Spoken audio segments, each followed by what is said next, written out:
앉으세요. 먼저 앉으시면 저희도 앉겠습니다.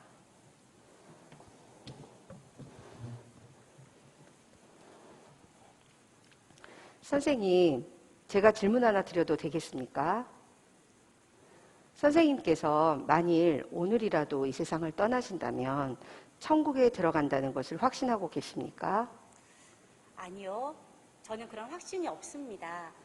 그리고 영생과 천국을 잘 모르겠어요.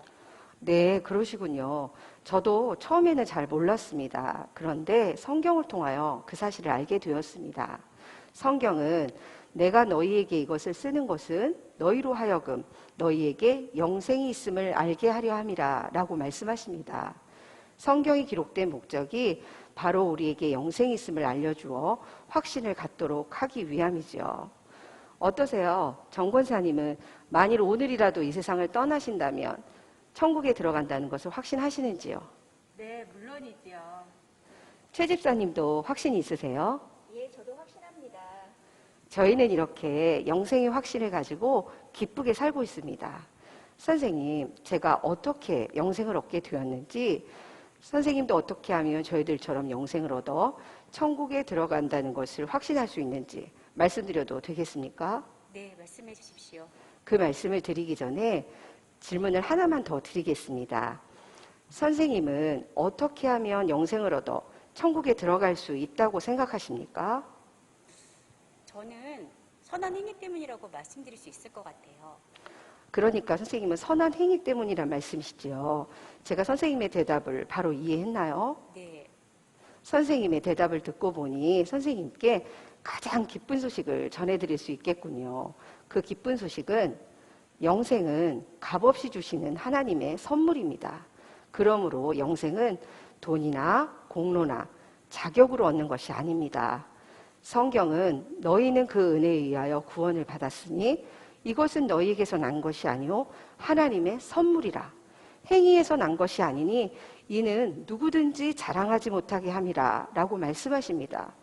사실 우리가 살면서 생명과 관계되는 가장 중요한 것들은 다 선물로 받았어요. 예를 들면 밝은 햇빛, 공기, 물 등은 값없이 다 선물로 거저받았습니다. 이와 같이 영생도 하나님이 우리에게 값없이 선물로 주신다는 것입니다. 그렇다면 하나님은 이 영생을 왜 선물로 주셔야만 할까요? 이것은 성경이 인간에 관하여 하신 말씀을 잘 이해할 때 좀 더 분명히 알 수 있습니다. 인간은 죄인입니다. 그러므로 죄인은 자신을 구원할 수 없습니다. 성경은 모든 사람이 죄를 범하였음에 하나님의 영광에 이르지 못하더니 라고 말씀하십니다. 성경에서는 죄를 이렇게 정의하고 있습니다. 첫째, 강도나 살인, 도적질이나 간음처럼 하지 말아야 할 것을 하는 것이 죄이고, 둘째, 부모 공경이나 이웃사랑처럼 해야 하는 것을 하지 않는 것도 역시 죄이며, 셋째, 교만, 정욕, 미움, 탐심, 시기, 질투, 거짓말처럼 나쁜 마음이나 나쁜 생각을 하는 것도 죄입니다. 그러나 무엇보다도 하나님을 하나님으로 믿지 않는 것이 가장 큰 죄입니다. 이런 기준으로 볼 때 선생님은 하루에 몇 번 정도 죄를 짓는다고 생각하세요? 그렇게 본다면 하루에 수십 번도 더 죄를 짓는 것 같군요. 물론 저도 그래요. 사실 우리는 자신도 모르게 수많은 죄를 짓고 살죠. 성경의 기준으로 볼 때 어떤 사람이 하루에 10번이나 5번, 아니 단지 3번만 죄를 짓는다고 생각해 보십시다. 그 사람은 걸어다니는 천사라고 할 수 있을 것입니다. 그러나 그런 천사와 같은 자라도 하루에 3번이면 1년이면 1000번 이상, 90평생을 산다면 9만 번 이상의 죄를 짓게 되는 셈이죠. 그래서 이 세상에서 자신은 죄인이 아니라고 주장할 수 있는 사람은 단 한 사람도 없습니다. 그렇다면 이런 죄인이 어떻게 영생을 선물로 받을 수 있을까요? 이것은 성경이 하나님에 관하여 하신 말씀을 잘 이해할 때 좀 더 분명히 알 수 있습니다. 하나님은 자비로우셔서 우리를 벌하시는 것을 원치 않으십니다. 하지만 하나님은 또한 의로우시기 때문에 우리 죄를 반드시 벌하셔야만 합니다. 성경은 하나님은 사랑이심이라 라고 말씀하십니다. 하지만 벌을 면제하지는 아니하고 보응하리라 라고 말씀하십니다. 전쟁 중인 러시아 제국에서 부족한 식량을 훔치는 사건이 종종 발생했습니다. 화가 난 지휘관 가르시아 장군은 누구든지 식량을 훔치다 잡힌 사람에게는 끔찍한 채찍질을 가하겠다고 선포했습니다. 그런데 도둑을 잡고 보니 다른 사람이 아닌 그의 어머니였습니다. 장군은 원칙대로 사랑하는 어머니에게 채찍을 가하자니 늙으신 어머님이 돌아가실 것 같고, 원칙을 무시하고 그냥 넘어가자니 부하들에게 군기가 서지 않을 것 같았습니다. 결국 지휘관이 만든 원칙에 따라 처벌해야 하는 날, 그는 어머니 앞에서 겉옷을 벗었습니다. 그리고 부하들에게 명했습니다. 어머니 대신 나에게 채찍을 가하라. 그는 어머니 대신 채찍에 맞음으로써 어머니를 향한 사랑을 실천했을 뿐만 아니라 동시에 죄인을 처벌하는 공의도 실천하게 된 것입니다. 이처럼 자비로우시고 의로우신 하나님은 우리의 죄 문제를 예수 그리스도 안에서 단번에 해결하셨습니다. 예수 그리스도는 참 하나님이신 동시에 참 인간이십니다. 예수 그리스도는 우리에게 영생을 선물로 주시기 위하여 십자가에서 죽으심으로 우리의 모든 죄값을 대신 치르시고 부활하셨습니다.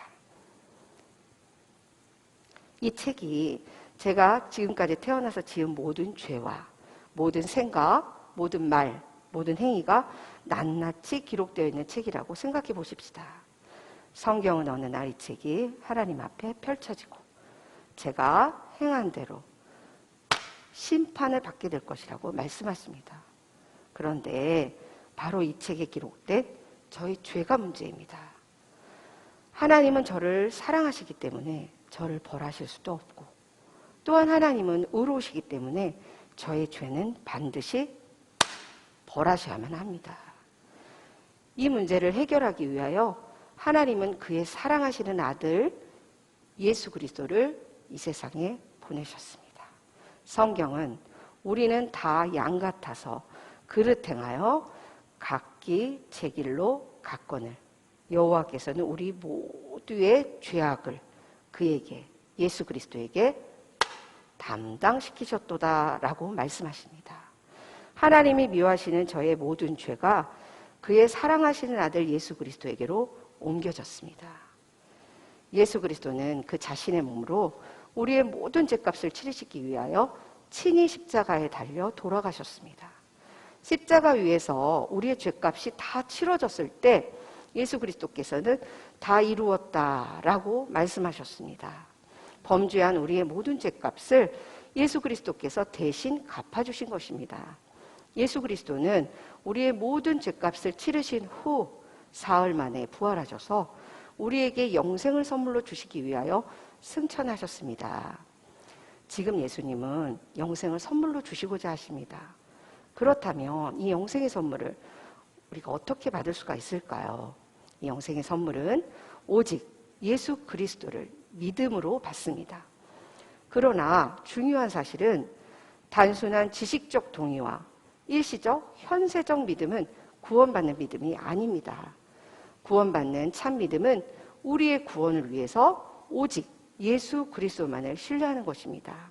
성경은 주 예수를 믿으라, 그리하면 너와 내 집이 구원을 받으리라 라고 말씀하십니다. 구원받는 참 믿음이 무엇인지 의자를 가지고 설명하겠습니다. 선생님, 여기 의자가 있다는 사실을 알고 계시죠? 그러나 단순히 의자가 여기 있다는 것만 알고 이 의자에 앉지 않는다면 여기 있는 의자가 저에게 무슨 소용이 있겠습니까? 송구한 말씀이지만 이 의자를 예수님이라고 가정해 봅시다. 의자가 편하게 해줄 것을 알면서도 의자 옆에 서 있기만 하듯이 예수 그리스도가 구원자라는 사실을 머리로만 알고 예수 그리스도를 신뢰하지 않는다면 그 믿음은 단순히 지식적인 동의에 불과하므로 우리 자신을 구원하는 믿음이 아닙니다. 또한 예수 그리스도를 건강 문제, 재정 문제, 자녀 문제 등 일시적이고 현실적인 문제들만 해결할 분으로 알고 각종 문제들은 예수 그리스도께 부탁드리면서도 자신은 여전히 예수 그리스도를 신뢰하지 않는다면 그 믿음은 일시적 현세적 문제만을 해결하려는 믿음으로 우리 자신을 구원하는 믿음이 아닙니다. 성경이 가르치는 구원받는 참 믿음은 자신의 모든 문제를 가지고 이처럼 자기 자신이 예수님을 온전히 신뢰하는 것을 말합니다. 어느 날 저는 제 삶의 모든 문제를 아는 채로 저 자신을 예수 그리스도께 맡겼습니다. 비로소 저는 영생을 선물로 받게 되었습니다. 얼마나 평안하고 기뻤는지 몰라요. 선생님, 앞에서 선생님은 영생을 얻어 천국에 들어가는 이유가 선한 행위라고 하셨죠. 네. 그렇다면 선생님은 영생을 얻어 천국에 들어가려고 결국 누구를 신뢰하고 계셨던 것일까요? 그러고 보니 제 자신이었네요. 선생님께서 영생을 선물로 얻고 천국에 들어가려면 신뢰의 대상을 자신의 선한 행위로부터 오직 예수 그리스도께로 옮기셔야만 합니다. 지금까지 제가 성경의 핵심 내용을 요약해서 말씀드렸습니다. 선생님 이해가 되십니까? 네.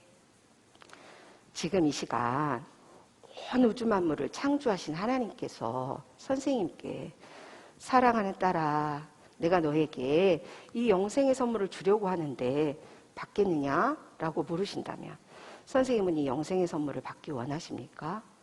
네, 받겠습니다. 참으로 중요한 결정을 하셨습니다. 선생님의 결정이 무엇을 뜻하는지 간단히 말씀드리겠습니다. 첫째, 영생을 얻기 위하여 자신을 신뢰하지 않고 오직 예수 그리스도만 신뢰하겠다는 뜻입니다. 둘째, 부활하여 살아계신 예수 그리스도를 구원자로 삶의 주인으로 모시겠다는 뜻입니다. 셋째, 자신이 지은 죄를 회개하고 삶의 방향을 하나님께로 돌리겠다는 뜻입니다. 그렇게 하시겠습니까? 네. 선생님, 하나님께서는 우리의 기도에 귀를 기울여 들어주십니다. 저를 따라서 하나님께 한마디씩 기도해 주세요. 네, 그렇게 하겠습니다.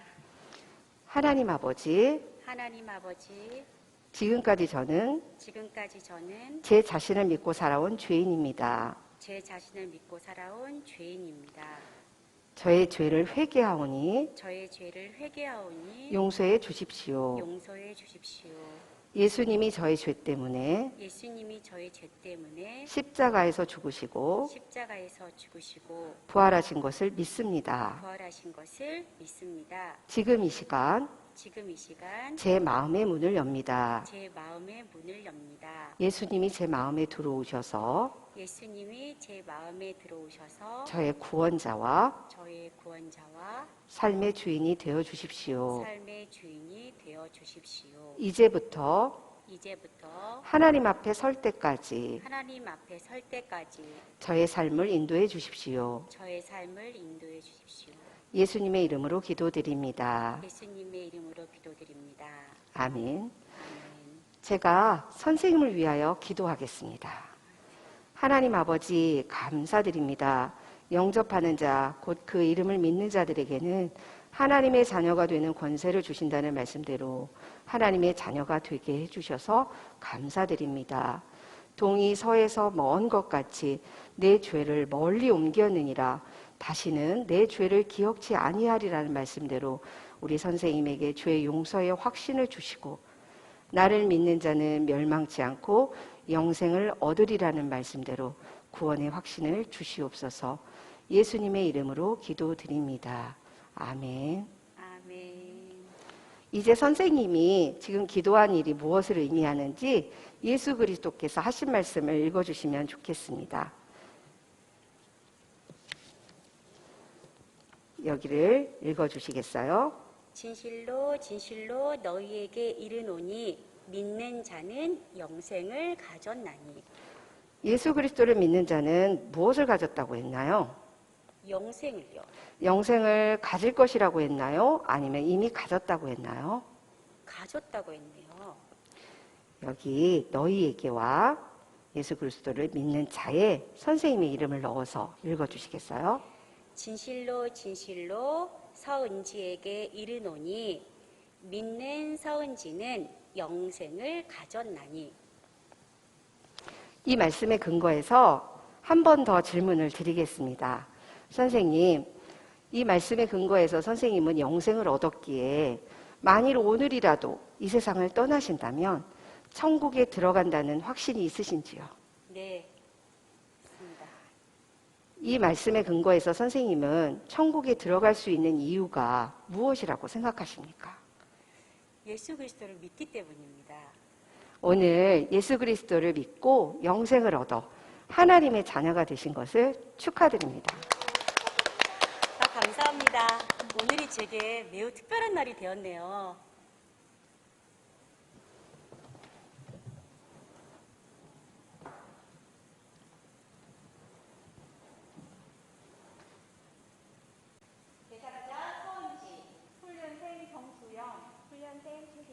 전도자 김숙현입니다.